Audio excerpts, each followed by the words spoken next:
noticed a shift in how people are connecting lately? Having fewer dates, fewer connections, a lot more hesitation too. Yeah, so we are in what a lot of experts are calling a relationship recession. This sounds deep. This is from the Financial Times. Apparently, U.S. marriage rates fell by 54% from the year 1900 to 2022. Younger people aren't even dating. And so I think women, they feel like it's too hard to meet a quality person. They're quitting the dating apps and overall just feeling physically and mentally exhausted. I can't blame them. Also, we all know that the Surgeon General, he declared an epidemic of loneliness. I believe, was that last year or the year before that? Right. So we know that's a real problem. But the survey shows that single women are actually faring better and they have higher satisfaction rates being single compared to men. So I thought that was interesting. I just saw, it's so funny that we're talking about this today because I just saw a video that popped up in my feed. It's like my algorithm knows what we're gonna do next. Right. And it was from the perspective of this woman who was in her maybe early 30s. And she said, the longer I am single, the more that I know I am capable of taking care of myself. Yeah.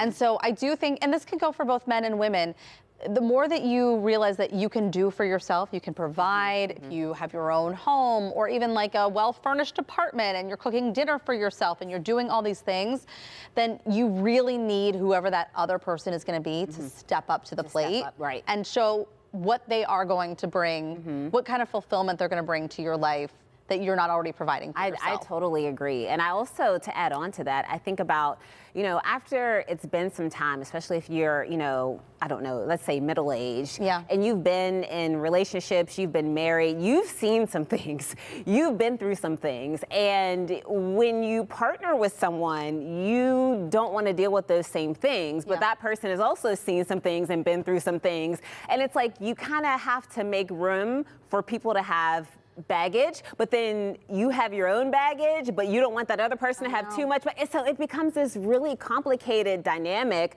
where it's hard. I will say, I think part of the downfall in marriage rates and relationships and even connecting is that I almost feel like you need to fall in love and figure that out when you're growing together. Like you kind of need to be young and dumb. Yeah. Honestly, I think that's, I don't think it always works. I mean, we see divorce rates go up because people marry the wrong person. Maybe they feel like they should be getting married to somebody and they're not compatible. But I just think about Frankie and I, and we were in our early 20s when we met, and we were, at college and going out and having fun, and there wasn't a lot of thought, and we were just growing together as adults. Yeah. And I think that once we know too much, we know too much. That's true. And then we expect too much. That's true. That makes sense. Anyone who asks me the question, usually who are younger, some of my younger friends, and I'm like, you know what? If you're going to partner with someone and get married and do all of those things, just make sure that you really love that person. I find that to be true because you're going to go through some things. You're going to go through some really challenging things.